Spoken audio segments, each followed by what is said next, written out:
Today we're going to be taking a look at the best hitches available for the 2004 Volvo XC90. Now both the hitches that we're going to be comparing today are going to be Class 3 rated hitches. So that means they're going to have the 2-inch by 2-inch receiver tube opening. From Curt we have part number 13559, and from Draw-Tite part number 75152. Now both of these hitches are designed to fit in behind the rear fascia. So what we're going to be left with hanging down is just going to be the receiver tube opening and our safety chain connection points. Now the receiver tube openings are slightly different. You'll see the Curt's going to have the flush style reinforcement cowler, where the Draw-Tite's, it's going to be a little bit more rounded.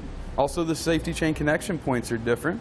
You can see on our Draw-Tite we've got the rolled steel style safety chain connection point with plenty of room to get whatever size chain connected we might want to. Whereas when we look at the Curt, you can see it's more of a vertical plate that comes down. Now for most of the smaller safety chains, I don't think you're going to have any issues connecting to that, but I definitely prefer the accessibility of the Draw-Tites just a little bit more. Now as far as weight ratings are concerned, with the Curt, we're going to have a 350 pound tongue weight rating. That's going to be the maximum downward force we can put at our receiver tube opening. Where with the Draw-Tite, it's going to give us a 500 pound tongue weight rating. The Curt offers a 3,500 pound gross trailer weight rating. That's the total weight of the trailer and anything we might load up on it. With the Draw-Tite, it's going to be 5,000. Now both hitches are also rated for use with weight distribution.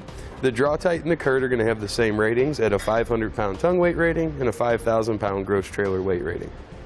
Now what this means essentially is that the Draw-Tite's going to offer a little bit stiffer of a hitch, kind of in the deflection department. Maybe if you've got like a really big bike rack on there or something like that, we're not going to have the flex in that we might get with the Curt. Now keep in mind, you will want to check the owner's manual of your XC90 to see what its tow ratings are and not exceed those. Now installation of our two hitches is also going to be extremely similar. They're going to use the exact same 3 mounting locations on both sides, so nothing changes there. However, with the thickness of the Curt plate here versus the Draw-Tite being more narrow, the Draw-Tite's going to install with absolutely no modifications to the vehicle at all. Where the Curt, while it's really not going to be seen up underneath the vehicle, we will have to kind of square off our fascia just a little bit to allow room for this plate to come through. Now one additional thing you notice on the Draw-Tite hitch, it's this little bracket that's been welded on the backside. This is made to accept wiring, whether you're doing 4-pole wiring, maybe you want a 7-pole round plug. The pre-drilled holes are going to allow you to attach brackets to them to secure that wiring. But something you want to keep in mind, in most general applications, the wiring is designed to stay in the back hatch of the XC90. So you'll have to pull up your tire tools and use the small grommet below it to run that plug outside of the vehicle if you choose to. Now here's a good look at one of our hitches installed. This happens to be the Draw-Tite, just so you have an idea. Main differences are going to be with the Curt, we're not going to have this, and we'll have that more flush reinforcement cowler. Have more of a plate back here for our safety chain connection points. Now the reason we're down here is just to talk about measurements slightly. The Draw-Tite hitch from the inside top edge of the receiver tube opening here to the ground is going to give us the most ground clearance out there at 15 inches. The Curt is going to be about 3/4 of an inch lower. So the bottom of this is also going to be about 3/4 of an inch lower.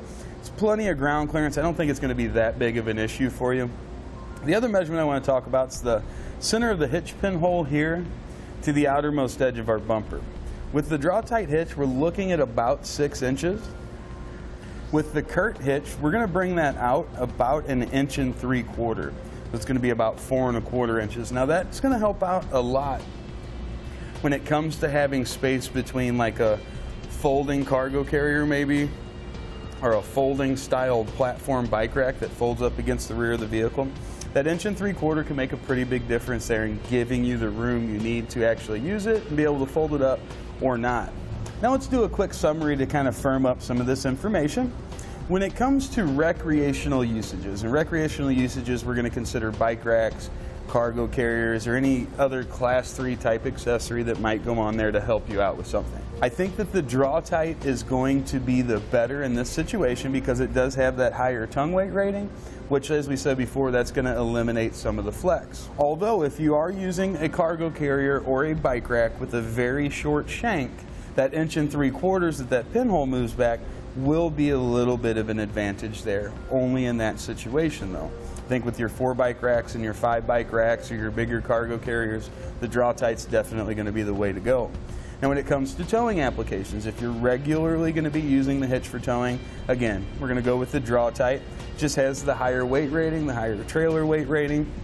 It means it's going to be stiffer and a little bit more sturdy, but it also has that bracket for attaching our wiring. And if you're regularly going to be towing a trailer, it's nice to have the wiring on the outside of the vehicle rather than having to fish it out of the back hatch.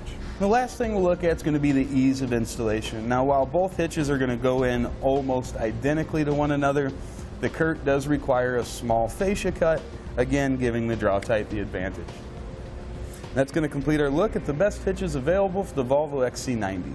We hope you find this information helpful in selecting the hitch that's going to be right. Thanks for watching. Click the link in our description below to shop, learn more, or visit us at etrailer.com. And leave us a comment if you have any questions.